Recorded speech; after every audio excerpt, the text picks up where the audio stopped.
Lipat naman tayo sa Baclaran, Parañaque para silipin ang presyo ng school uniforms, bags at shoes. May unang balita live si Bam Alegre. Bam!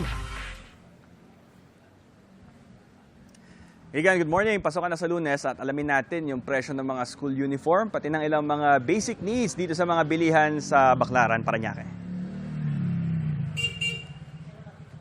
Bagong school year, bagong bihis din para sa maraming estudyante. Dito sa Redemptorist Road sa gilid ng Baclaran Church, maaga nagbukas ang ilang tindahan ng uniforme. Depende ang presyo sa size. Sa karaniwang puting polo na uniform, may mabibili na mula 165 hanggang 250 pesos. Panloob na mga t-shirt nasa 180 pesos. Sa mga pantalon naman, iba't iba ang kulay para sa magkakaibang paaralan. May mabibili ng 165 pesos para sa mga pang-elementary at hanggang 380 pesos naman para sa nasa high school.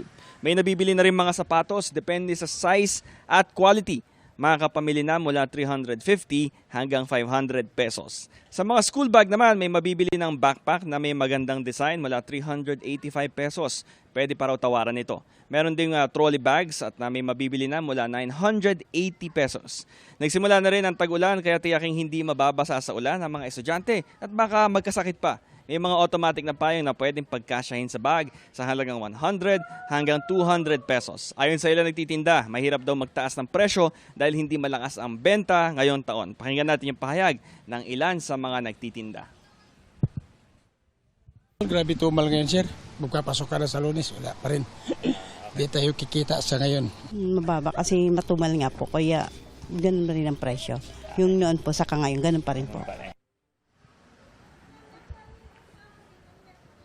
So ito, Igan, sa gilid lang ito ng simbahan paglabas nyo at andito na iba't ibang mga uniforme, may discount kung maramihan ang bibilhin. Ito ang unang balita mula rito sa Parañaque. Bam Alegre, GMA News.